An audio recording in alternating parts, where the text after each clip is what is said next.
So we're going to talk about time in the multiverse, gravity, everything using this tree model.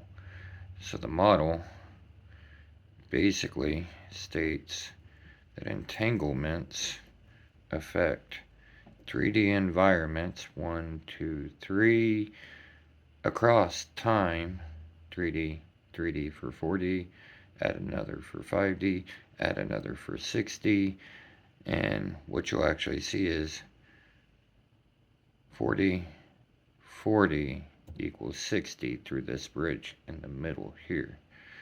But any state or a change in state changes the entire line or system. And excuse my model for not being structurally sound, but this is the start of the analogy at least, allowing us to change and even predict changes by alignments.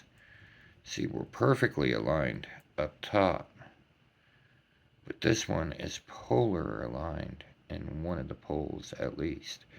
But this one down here, it is strangely, greatly misaligned. Now,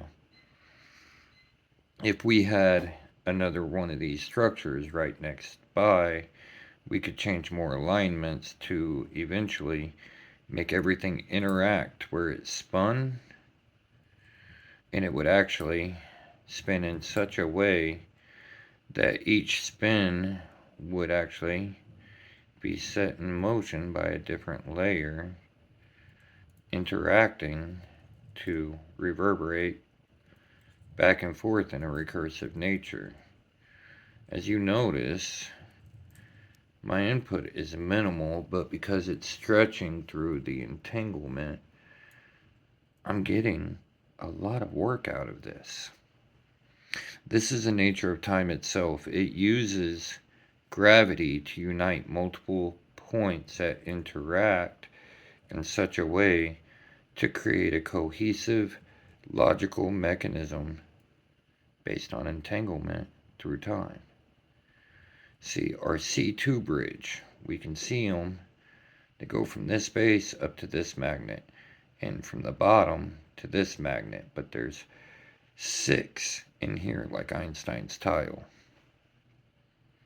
And it's always through the 3x plus 1, because we got 3 plus 1, that 1 being the center in an equilateral 3D space.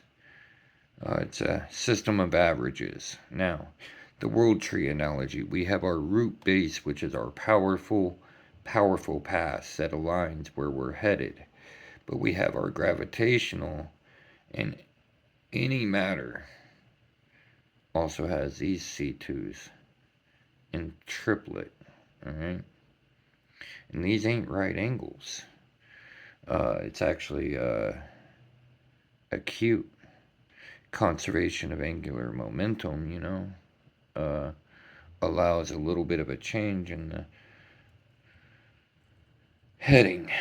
So this system explains most of our phenomenon emerging from interactions of dimensions across time, stacking in such a way to be able to work together or apart to create extra momentum that through conservation of angular momentum stacks to enough energy replication by the entire structure for expansion and alternate timelines. See, whenever we have if we look at this as one tree, but it's in a forest of many of these, we actually come up with our multiverse itself, because gravity unites one timeline, that's our main shaft, while the details provide nuances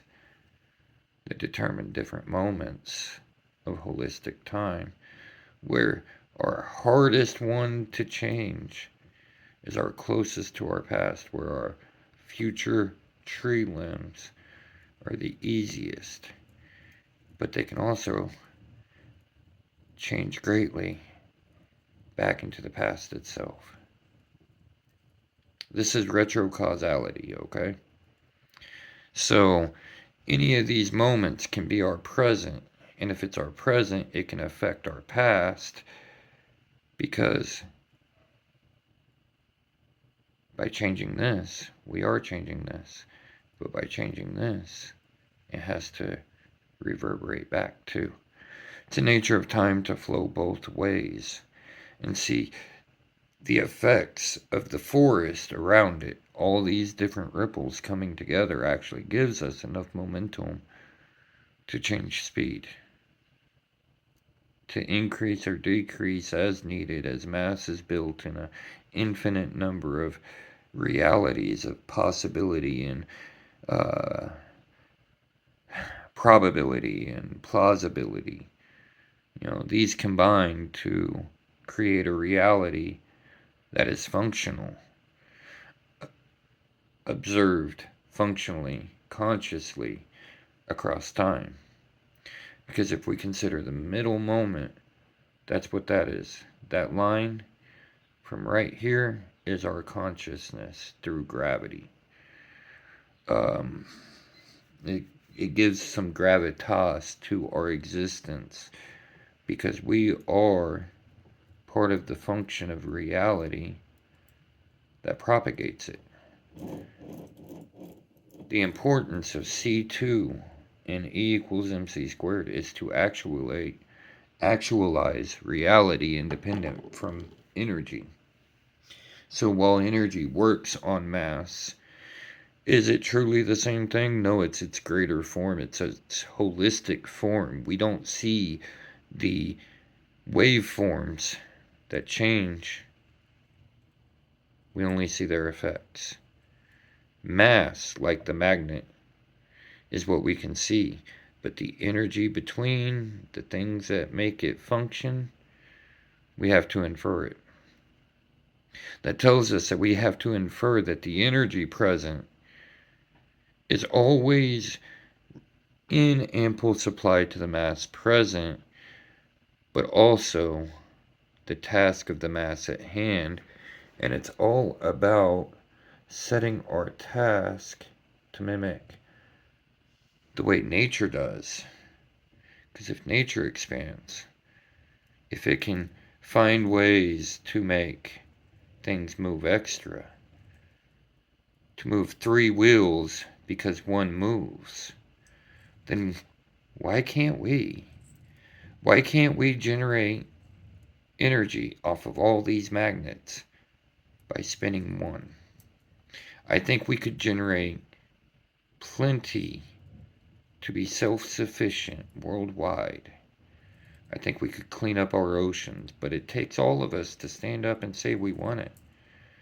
We have to start thinking big and get out of just the line, but what exists around the line and in between as layers that build the line as moments. Our observable reality may be strange and seem almost magical at times. Miracles is what some people call them, but really all is explainable. You just have to quit expecting the explanation to always have a direct evidence. Because sometimes what bonds and provides the strength to move is that invisible empathy that connects us all, the entanglements we weave.